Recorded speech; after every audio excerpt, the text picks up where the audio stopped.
Hello po. Good day to us all po. To God be the glory po ulit sa inyong lahat na dadaanan ng bagong life coach, life motivation ko na po. Bali part 5 po, number 5. Thank you so much po sa inyong lahat. Sana po mapagtiyagaan nyo pong tapusin mula first minute hanggang final minute, and then from number 1 hanggang final part. Thank you so much po talaga. Harinawa po ang bawat isa po sa atin malusog pa rin, matibay pa rin ang kapit dun sa nasa taas, dun sa talagang magbibigay sa atin ng matibay na kalusugan, kapayapaan, at sa paparating na buhay na eternal. Amen. To God be the glory po ulit.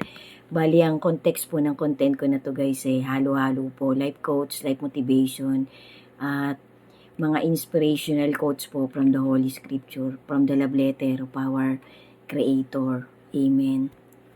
So, this number 5 is about the parable of the weeds. May vision po sa Holy Scripture na ating Creator. At ito po yung sinasabi. The parable of the weeds. Our Lord Jesus warned us, and it says, and it will be found from the verses of Matthew 13 verse 24 hanggang 30. Jesus told them another parable. The kingdom of heaven is like a man who sowed good seeds in his field. But while everyone is sleeping, his enemy came and sowed weeds among the wheat and went away. When the weed sprouted and formed heads, then the weeds also appeared. Interpretation from Matthew 13 verse 36 to 43. Then he left the ground and went unto the house. His disciples came to him and said, "Please explain to us the parable of the weeds in the field." And our Lord Jesus answered, "The one who sowed the good seeds is the Son of Man. The field is the world, and the good seeds stands for the people of the kingdom. The weeds are the people of the evil one, and the enemy who sows them is the devil. The harvest is the end of the age, and the harvesters are the angels.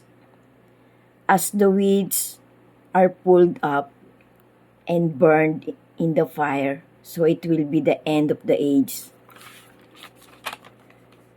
The Son of Man will send out his angels, and they will weed out of this kingdom everything that causes sin, and all who do evil, they will throw them into the blazing furnace, where there will be weeping and gnashing out of teeth. Then the righteous will shine like the sun in the kingdom of their Father. Whoever has ears, let them hear. This parable emphasizes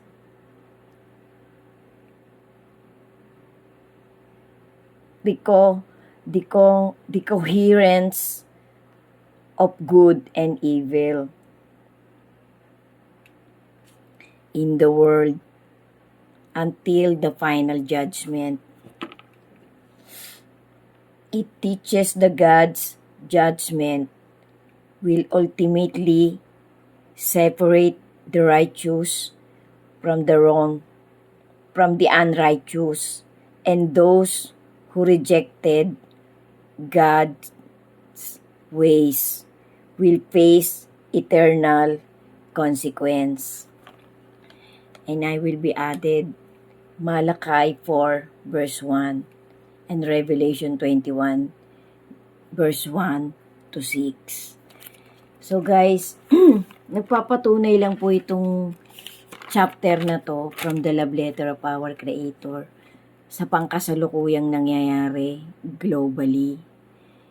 Kasi nga po sinalita ng Panginoon. Nagbigay na po siya ng maraming parables.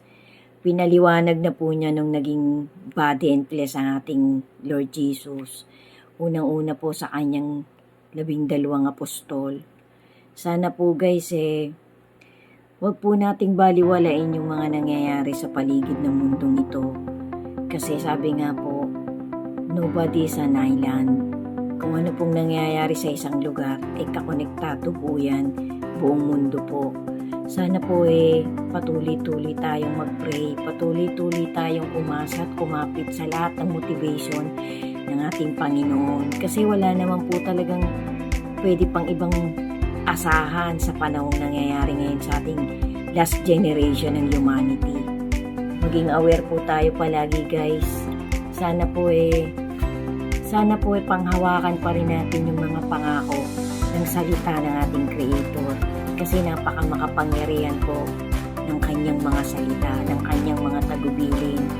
Sana po guys kahit konti, nakakapagdagdag po ako ng konting motivation sa bawat isang makakakita at nakakapagtapos ng bawat part ng motivation life lessons ko na content ko na to. Si God na po ang bahala sa ating lahat guys. Pagtibayin po natin, patuloy-tuloy po nating ipadama at ipakita sa ating Panginoon na may faith talaga tayo sa Kanya. Kasi lagi ko pong sinasabi guys, at alam na po nating lahat to, na faith without good deeds is dead. Ang pananampalataya po talaga guys ay binubuo po ng love, hope at good deeds. Kapag wala po yung tatlong yan, patay po ang faith natin sa ating Panginoon. Thank you so much po sa inyong lahat. Sundan nyo pa po yung susunod. Maraming salamat po sa inyo. Sana po talaga kahit papaano nakakapagdagdag po ako ng konting booster para magtumibay pa po, para lumago pa po ang faith natin sa ating Creator. To God be the glory po. God bless us all po. And always remember, be steadfast in your faith to our Creator. Amen. Ingat po palagi. Amen.